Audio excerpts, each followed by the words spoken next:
네, 안녕하세요. 케일 코리아 운영진을 하고 있고 이제 번개장터라는 회사에서 데이터 사이언티스트 일을 하고 있는 저는 김태진이라고 합니다. 다시 한번 소개 드릴게요. 네. 오늘 강의를 제가 준비한 컨셉은 지금 제목은 피처 엔지니어링이라고 지금 해놨는데 데이터에 대한 어떤 라이브러리부터 시작해서 데이터를 좀 다룰 수 있는 스킬들을 좀 위주로 얘기를 할 것 같습니다. 피처 엔지니어링이라고 하는 본본적인 내용은 피처를 엔지니어링을 한다는 그런 개념인데 결국 피처라는 걸 만들기 위해서 처음에 바닐라한 데이터가 있는 거고 로 데이터가 있고 걔네들을 어떻게 피처라고 정의를 해서 그것들을 다룰 것인가에 대한 얘기부터 그런데 그렇게 하려면 로우 데이터가 어떻게 형식으로 되어 있는지도 알긴 알아야 될 것 같아요. 그래서 여기 지금 강의를 듣는 대상은 사실은 어느 정도 그 난이도를 많이 낮춰서 파이썬에 조금 익숙하지 않은 분들도 커버를 할 수 있게끔 어느 정도 좀 설명을 드리려고 해요. 그러니까 그래서 혹시나 너무 수준에 안 맞다, 내가 하는 것들이랑 너무 쉬워가지고 못할 것 같다 그러면 한번 저기 커널 제출이란 걸 다른 걸 해보셔도 좋을 것 같고요. 지금 여기 어디지? 제가 그 강의를 보면 안에 실습이라는 링크가 있어요. 안에 거기를 들어가 보시면 아시겠지만 그 이렇게 막 가면 있거든요. 들어가 보면 아시겠지만 되게 비워놨어요. 그 안 채워놨어요 내용을. 왜냐하면 제가 하면서 다 채워 넣어서 보여드릴 거예요. 그렇기 때문에 천천히 제가 이제 하는 것들 어떻게 이제 코딩을 할지 그리고 현재 데이터가 있고 보통 저 같은 경우는 좀 판다스를 많이 다뤄봤기 때문에 그런 것들을 어떻게 어떤 걸 많이 쓰고 어떻게 좀 더 변형을 하고 막 이렇게 적용하는지를 좀 많이 보여드릴 것 같습니다. 그래서 이 시간에서는 그런 스킬들을 좀 많이 배우실 수 있을 것 같고요. 그래서 결과적으로 이제 나중에 데이터가 이제 클리닝이 되고 피처 엔지니어링까지 되는 그리고 피처 엔지니어링에 거의 자주 쓰는 건 넣었지만 되게 자세하게 넣지는 않았어요. 왜냐하면 사실은 나중에 말씀드리겠지만 이 데이터를 엔지니어링 한다는 것도 어떻게 보면은 전공법이란 게 사실 없습니다. 그냥 데이터를 보고 분석가가 판단을 해서 이게 맞는지 주제에 따라서 이게 맞는지를 확인하는 절차이고 그거를 변형한 절차이기 때문에 그런 부분을 위해서 보시면 좋을 것 같아요. 네, 저는 번개장터의 데이터팀으로 아까 말씀드리고 이제 데이터 사이언티스트로 일하고 있고 번개장터라는 회사는 데이터가 되게 많은 인프라가 되게 좋은 회사예요. 그래서 추천 시스템과 뭐 여러 가지 지금 광고 관련해서도 분석을 하고 있고 관련해서 또 요새는 사기꾼들이 너무 많아요. 그래서 그거 잡는데 좀 혈안을 하고 있는데 아무튼 네, 지금 열심히 노력하고 있고요. 그래서 데이터 팀에서도 이제 저는 일단 추천 알고리즘이나 뭐 그런 걸 좀 맡고 있고 이제 코리아 운영진은 한지 한 2년 정도 이제 합류를 하게 된 거, 2년 정도 된 것 같습니다. 아무튼 저는 이제 이렇게 꼭 번개장터라는 거는 이제 중고거래 플랫폼이라는 회사고 되게 많은 사용들이 이용을 하고 계셔서 제가 좀 많이 하고 이렇게 일을 많이 할 수 있게 하는 것 같습니다. 저희 채용도 많이 하고 있으니까요. 관심 있으면 지원 많이 해주시고요. 케일코리아를 아시니까 여기 오셨겠죠? 네, 거의 뭐 저희가 하는 말한 채널들이 다 이제 케일코리아라는 페이스북 그룹에서 이루어지고 있고 이제 지금 1,500명이 넘어버려서 단톡방에 들어오실 수가 없어요. 혹시나 이제 안 들어오신 분들은 조금 대기표를 이제 계속 확인해 주셔야 될 것 같은데 근데 저희도 페이스북 그룹을 자주 지향하고 있어서 질문을 하시면 많이 이제 대답을 해주세요. 그러니까 이제 뭐 너무 뭐 실망하지 마시고 페이스북에 질문 같은 거 많이 남겨주시고 정보 공유 많이 해주시면 저희들도 이제 좋을 것 같습니다. 페이스북에 이제 케일코리아라고 하면 이제 검색이 되면 나오고요. 네, 그래서 되게 가입자가 많이 늘었어요. 1,800명 뒤던데 조만간 1,000명을 넘을 것 같습니다. 이번에 이제 겨우 4차 대회를 시작을 해서 이번에 그 정형 데이터로 시작을 했죠. 혹시 1번, 2번, 3차 대회를 제가 이전에 진행을 했었어요. 혹시 참여해 보신 분 있을까요? 3차 대회가 자동차 차종 분류, 이미지 분류 대회였고 2차가 하우스 프라이스 대회였고 1차가 타이타닉 대회였는데 혹시 한 번이라도 해보신 분 있나요? 많이 없으시네요. 네, 저희가 진짜 오래됐어요. 시작을 한 지 4차 대회부터 텀이 좀 길었어요. 이 코로나 때문에 하려고 했다가 온라인으로 하기 힘들 것 같아서 이렇게 됐는데 조금 안정이 되고 나서 이제 다행히 이제 T 어카데미랑 잘 얘기가 돼가지고 이렇게 하게 됐습니다.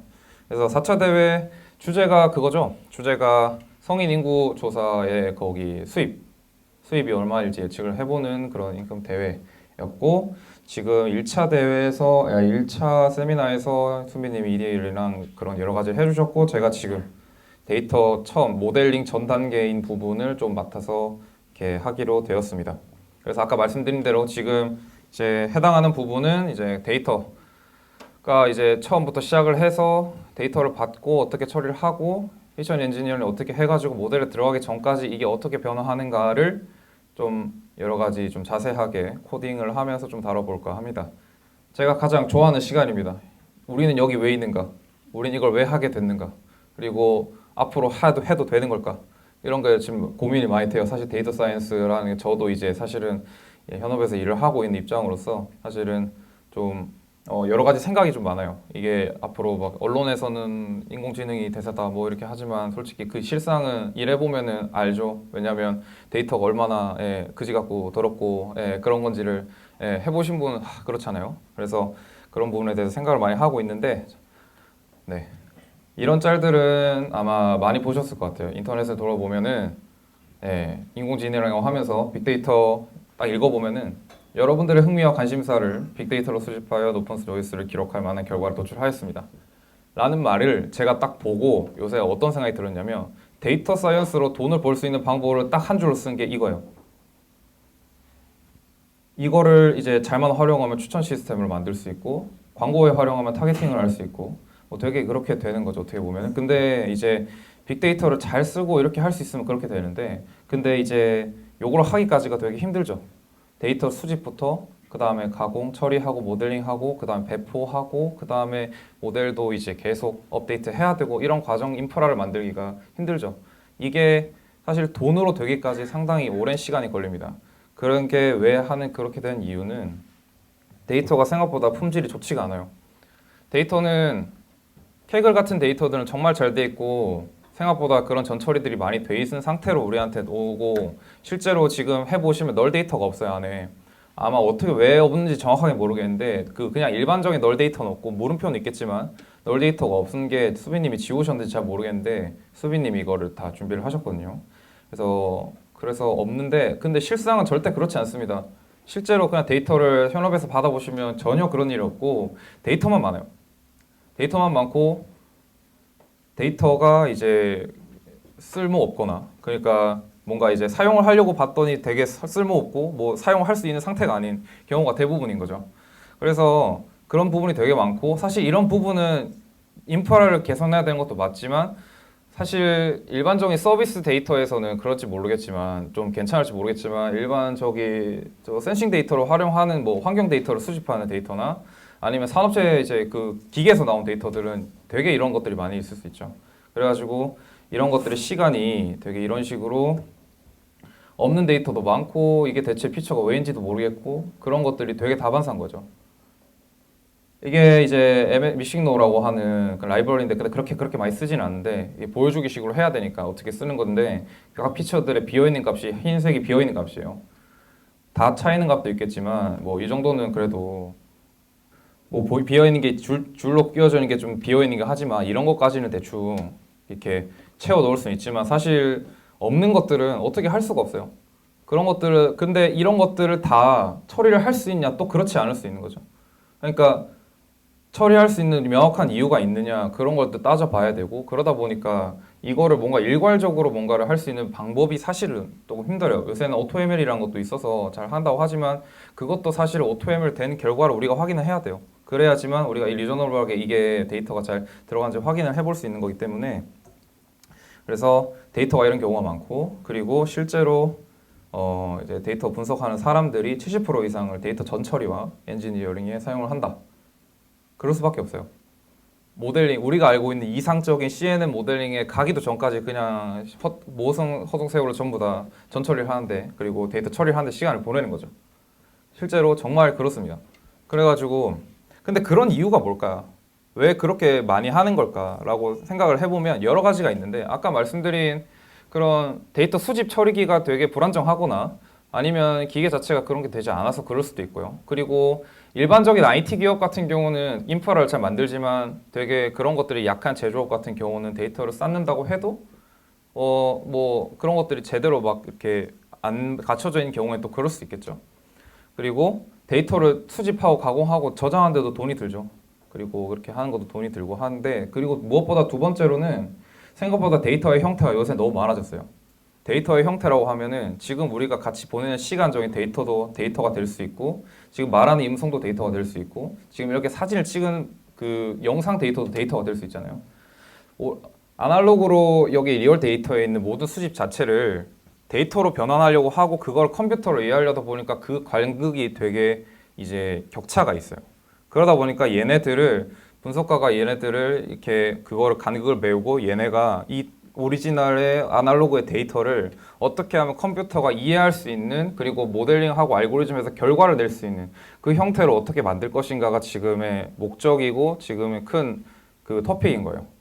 그래서 피처 엔지니어링을 계속 이게 중요하다고 얘기하는 이유는 이제 그 간극을 우리가 중간에서 없애주고 알고리즘에 제대로 데이터가 들어가서 내가 원하는 결과를 만들어낼 수 있게끔까지 만드는 그런 부분인 거죠. 그래서 이렇게 얘기를 드리면 이제 그 전에 이거를 조금 이해가 안 되셨던 분들은 데이터 엔지니어링이랑 피처 클리닝이나 이런 것들의 기법은 알고 계시지만 그게 뭔가 어떤 옵티멀한 되게 그 모든 경우에서 사용해야 된다 이런 생각을 가지신 분들 꽤 있으셨던 것 같아요. 근데 그런 부분이 생각보다 많지 않고, 그리고 생각보다 엄청 잔잔하게 필요한 스킬들이 꽤 많이 있을 수 있다. 아니면 그냥 넘어가는 거죠. 하지 않고 뭐 그런 것들이 있어요. 그래서 이번에는 제가 그래서 이제 이번에는 좀 피처 엔지니어라고 했지만 어떤 스킬들을 좀 가르쳐 드리는 게 좋을까 이라고 생각이 돼서 그런 것들을 좀 하나하나 다뤄볼 수 있는 그런 여러 가지들을 조금 소개해 드리고 싶어서 좀 준비를 했습니다. 데이터 사이언스라고 하면은 수집부터 가공부터 모델링, 그리고 서비스의 적용, 그 다음에 서비스로부터 나오는 그걸 가지고 또 다시 모델의 적용, 뭐 이런 식으로 하나의 라이프 사이클이 돌아가게 돼 있습니다.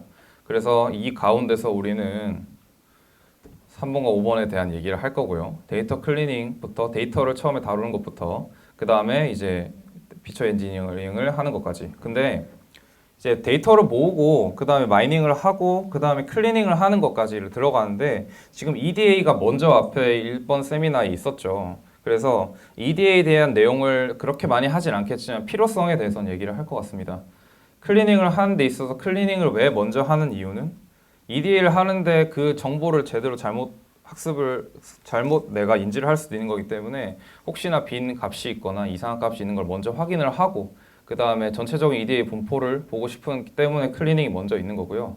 그 다음에 이제 익스플로레이션 데이터 탐험이라고 하는데 EDA라고 이제 탐험 분석이라고 해서 데이터를 전부 다 전체적으로 확인하고 이게 어떤 분포를 가지고 있고 어떠한 특징을 가지고 이제 확인한 다음에 이제 그거를 토대로 엔지니어링을 해보고 그 다음에 모델에 적용을 해보는 거죠.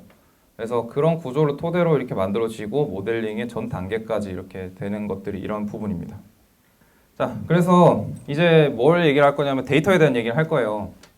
그래서 엔지니어링을 하기 전에 사실은 여기서 혹시 컴퓨터 공학을 전공하신 분 얼마나 될까요? 생각보다 그렇게 많지는 않으시네요. 근데 컴퓨터 공학을 전공하지 않으신 분이 더 많으신 것 같아요. 지금 다 봤을 때.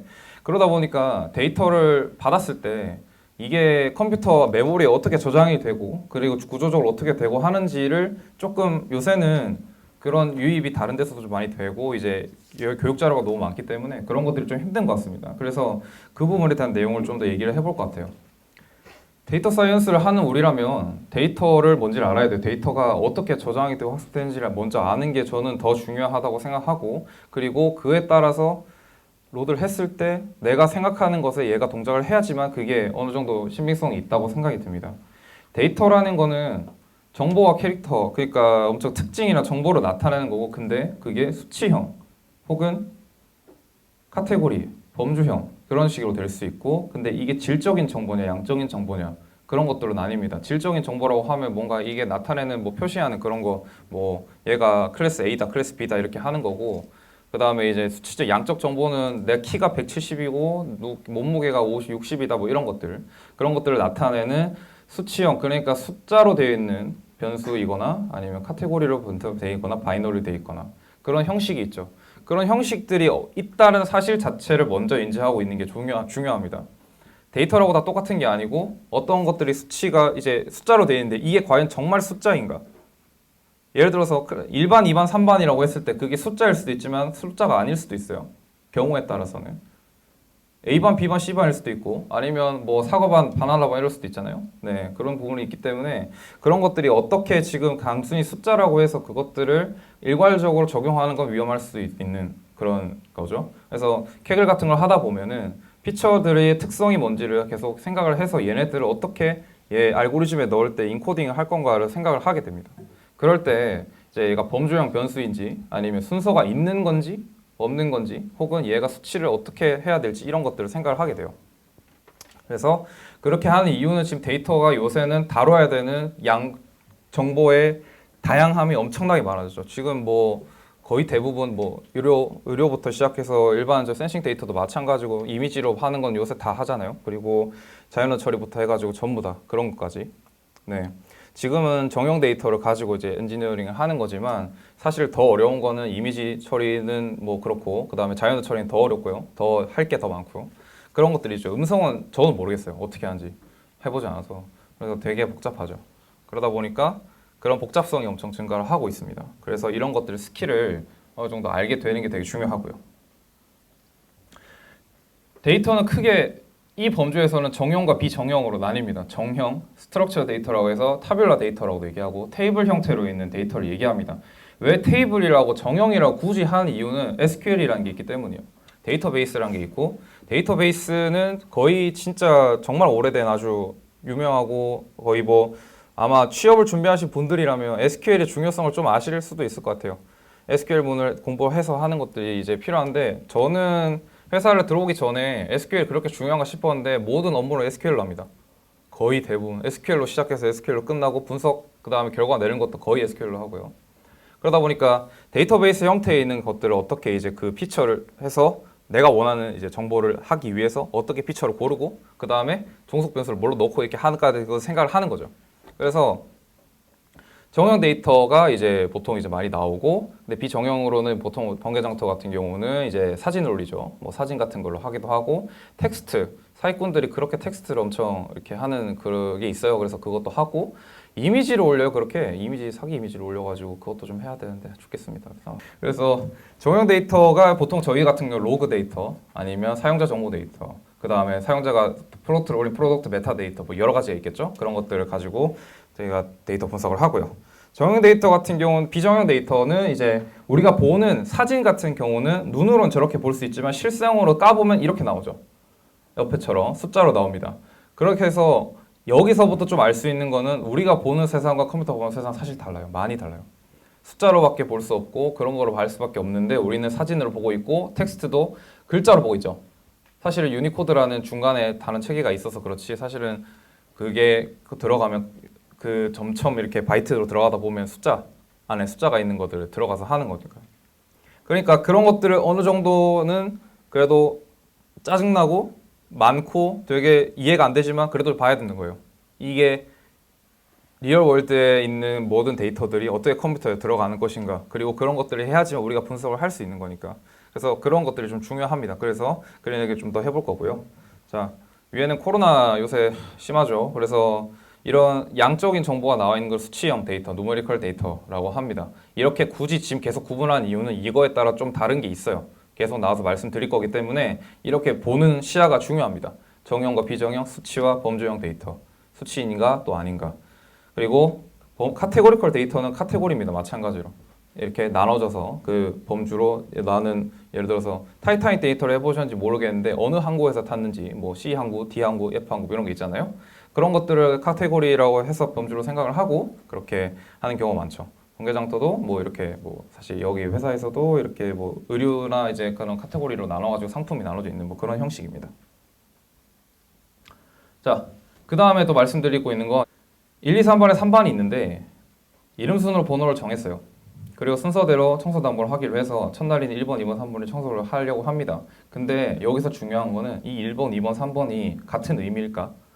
라는 말은 무슨 말이냐면 그 숫자 집합을 아무런 정보도 모르는 데이터를 가지고 봤을 때 이 1, 2, 3이 비슷한 숫자일까? 아니면 다른 걸까? 어떤 의미를 다른 점이 있을까를 생각을 해보는 거예요.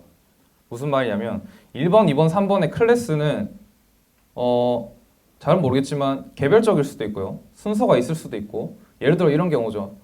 강당에 모였는데 1반부터 들어오세요 하는 경우 그러면 순서가 있을 수도 있겠죠. 근데 그냥 그 반 그채로 있으면 순서가 없을 수도 있어요. 번호는 순서가 있을 수도 있죠. 근데 순서가 없을 수도 있고 그건 또 모르겠어요. 뭘 하느냐에 따라 다른 거죠. 순서가 있고 없고에도 나중에 말씀드리겠지만 이 피처를 생성하고 만드는데 얘기가 영향이 있습니다. 이 데이터가 순서가 있는 데이터인가 없는 데이터인가. 근데 그거는 숫자로만 가지고 판단할 수 없어요. 뭘로 가지고 판단하냐? 내가 뭘 가지고 뭘 할 건가? 내가 지금 y라는 종속 변수를 예측하기 위해서 여러 가지 독립 변수를 쫙 나열해서 이걸로 하는데 그 y가 얘랑 어떤 관계가 있는지 뭐 좀 하는 게 필요한 거죠. 순서를 고려를 해야 될까? 말아야 될까? 그렇다가 오버피팅이 나면 뭐 이런 생각을 하는 거예요. 그래서 데이터가 눈으로 보이는 데이터가 다가 아닐 수 있고 그래서 분석가가 해야 되는 업무는 데이터가 대체 내가 원하는 주제와 뭐 얼마나 밀접한 관계가 있는지를 계속 판단을 하는 겁니다. 그래서 제가 항상 말할 때 항상 뭔 얘기를 할 때 대회를 하게 되면 오버뷰를 무조건 보라고 얘기하는 게 이유가 그래서 그렇습니다. 주제를 제대로 이해하지 않으면 주제를 명확하게 이게 설정하고 그거에 따른 그걸 이제 계속 생각을 하지 않으면 데이터가 내 마음대로 이렇게 될 수도 있어요. 데이터를 판단하고 이게 피처를 이렇게 엔지니어링 하는데 내 마음대로 주관대로 해버릴 수도 있는 거죠. 가끔가다 그렇게 엇나가는 경우도 있습니다. 분석을 하다간. 그러다 보니까 이제 이런 것들을 주제를 잘 보고 이제 그것들이 맞는가 아닌가 계속 판단을 하고 지나가는 거죠. 그래서 이런 것들도 이제 다뤄볼 거고요. 또 이런 게 있어요. 이런 경우가 되게 많으실 것 같아요. 지금 컴퓨터 사이언스 전공을 안 하시는 분들은 좀 그럴 가능성이 큰데 꼭 이상하게 데이터는 그렇게 작은데 불러만 오면 데이터가 엄청 커져요. 다 그러실 거예요. CSV를 메모리에 올렸는데 커질 거예요. 혹시 리드 데이터 지금 해보신 분 있는지 모르겠는데 리드 데이터는 제가 알기로 내가 알기로 디스크가 2기가인가 3기가인데 메모리 올리면 터져요. 그냥 올리면 터집니다. 그게 왜 그럴까? 디스크에 있었는 2기가인데 메모리면 왜 16기가 터질까? 그런 것들은 사실 컴퓨터 사이언스적인 영역이에요. 어떻게 보면. 근데 우리가 그런 것들을 데이터가 변형되고 하는 과정을 이해를 해야지만 뭔가 나중에 어떤 그런 잘못이 발생했을 때 판단할 수 있어요. 이게 왜 잘못됐지? 그걸 알기 위해서. 그래서 그런 부분도 좀 같이 해볼 것 같아요. 그래서 여기서 지금 말하고 싶은 거는 데이터가 그래도 데이터를 분석하는 사람이라면 구조를 어떻게 돼 있는지를 좀 먼저 알아야 되지 않을까. 물론 엔지니어링 쪽이 좀 더 크긴 합니다. 이게 사실은. 그리고 분석을 하는 분석가 경우에는 우리가 만든 예를 들어서 리데시라는 프로그램이나 이런 걸 아니면 타블로라는 프로그램으로 보통 그렇게 분석만 하고 넘어가는 분들도 많지만 아무래도 데이터의 그런 이런 부분들을 알고 있는 경우나 좀 모르고 있는 거나 그리고 캐그를 하는 사람들이라면 캐그를 해야 되는 경우라면 그런 것도 좀 알아야 될 필요는 있습니다. 그래서 어떤 구조로 돼 있고 변형을 시켰을 때 실제로 어떻게 변화가 이런지 그리고 그게 주제랑 비교했을 때 정말 원했던 건지 그거를 확인하는 작업이 필요하죠.